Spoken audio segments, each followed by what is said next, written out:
என்ன நான் என்ன சொன்னேன் நியூஸ்ல பேட்டி கொடுத்தேன்னு சொல்லியிருக்காங்க. நான் வெளியே இருக்கேன் அப்படின்னு சொல்லிட்டு நான் எதனால உங்களுக்கு நாளைக்கு கூப்பிடுறேன்னு சொன்னேன். எதுக்கு நான் யாரை கேட்டேன் என்னோட போட்டோ வச்சு இந்த டிவி ரெடி பண்ணி போட்டுருக்கீங்க? ஆனா ஆபீஸ்ல இருந்து உங்களுக்கு 1000 பிரச்சனை இருக்கும். ஏன் பிரச்சனை என்னன்னு உங்களுக்கு தெரியுமா? எனக்கு டெய்லி இல்லைங்க இன்ன வரைக்கும் டிவிக்கு வந்து டெய்லி அப்டேட் கொடுக்குறேன். வண்டி அட்வான்ஸ் கொடுத்தது இன்னைக்கு செட்டில்மெண்ட் முடிச்ச வரைக்கும் எல்லா டீடைல் இருக்கு. போட்டோ இருக்கு. நீங்க யாரை கேட்டேன் என்னோட போட்டோ வண்டி தரேன் நான் கூட சொன்னேன். வேற பாருங்க கூட சொன்னேன். அப்புறம் எப்படி டிவில நீங்க போட்டோ யூஸ் பண்றீங்க? ஆனா நான் உங்களுக்கு போலீஸ் கம்ப்ளைண்ட் பண்ணவா? இல்ல 25 நாள் வீட்டு பிரச்சனை இருந்து எல்லாத்தையும் பாத்துட்டு இருக்காங்க. நீங்க எதுக்கு இப்படி வந்து தேவையில்ல வேலை பாக்குறீங்க? உங்களால வண்டி போச்சா நீங்க வாங்கி தருவீங்களா? ஆனா ஏன் நல்லதுக்கான அவங்க அன்னைக்கு பொறுப்பேற்றுக்கிட்டாங்க பாத்து தரேன்னு சொல்லிட்டாங்க. சரி நானும் பொறுமையா போயிட்டு இருக்கேன். எனக்கு அந்த இதுல தேவையான விஷயம் எல்லாம் நடந்துட்டு இருக்கு. நான் எல்லாமே அவங்க சொல்றபடி போயிட்டு இருக்கேன். எனக்கு வண்டி கரெக்டா வந்துருச்சு. நீங்க அண்ணே எனக்கு சப்போர்ட் பண்றேன்னா நீங்க புதுசா ஒரு கார் வாங்கிட்டு வந்து கொடுத்துருந்தா 25 நாள் வீட்டுக்கு சாப்பாடு என்ன பண்ண கேட்டு வந்து வாங்கி கொடுத்துருங்களா? இது உங்களுக்கு தேவையான ஏன் பிரச்சனை? நீங்க எடுத்து போய் ரோட்ல வருவீங்க.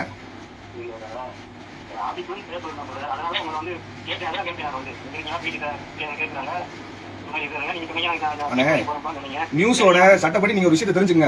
ஒரு போட்டோ வெளியிறதோ ஒரு வாய்ஸ் வெளியிறதோ என்னை கேட்காம நீங்க வெளியிடுறது மகா தப்பு.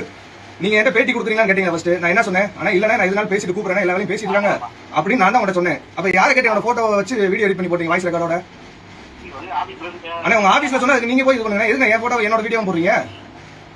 இப்ப எனக்கு தானே பிரச்சனை. அண்ணே கார் பிரச்சனை 25 நாளா என்னாச்சு நீங்க கேட்டீங்களா? எனக்கு 25 நாளா என்ன வேலை நடக்குது நான் கூட கேட்டீங்க. அந்த நடந்தது பூரா உங்களுக்கு ரெக்கார்டு போட்டோவோட அனுப்பி வைப்பேன் நான். கேட்டீங்க ஓகே கேட்க சொன்னாங்க கேட்டீங்க. அது எதுக்கு நியூஸ்ல பப்ளிஷ் பண்றீங்க? இல்லண்ணே இப்ப நீங்க வேணும்னே பண்றீங்களா? இல்ல கட்சி பேர் அசிங்கப்படுத்தணும் பண்றீங்களா? இல்ல எங்களை அசிங்கப்படுத்தணும்னு நினைக்கிறீங்களா? அப்ப என்கிட்ட கேட்டீங்க நான் உங்கள்கிட்ட என்ன சொன்னேன்? இதை வச்சு நீங்க அரசியல் பண்ணலான்னு பாக்குறீங்களா? ஆனா ஏன் நீங்க இதை யூஸ் பண்றது? உங்களை யாரை கேட்டு நீங்க யூஸ் பண்ணீங்க ஃபர்ஸ்ட் எனக்கு அதை சொல்லுங்க. என்கிட்ட கேட்டீங்க நான் பர்மிஷன் கொடுத்தேன் உங்களுக்கு. பேட்டி எடுத்து தான் பண்ணும். ஆனா ஒண்ணு இல்ல நான் போலீஸ்ல கம்ப்ளைண்ட் பண்றேன். நீங்க வாங்க பேசிக்கலாம். சரிங்க உங்க பேர் மாணிக்கம் தானே? நியூஸ் தமிழ்ல உசிலம்பட்டியா? சரிண்ணே நான் கம்ப்ளைண்ட் பண்றேன். நீங்க அங்க பேசிக்கோங்க.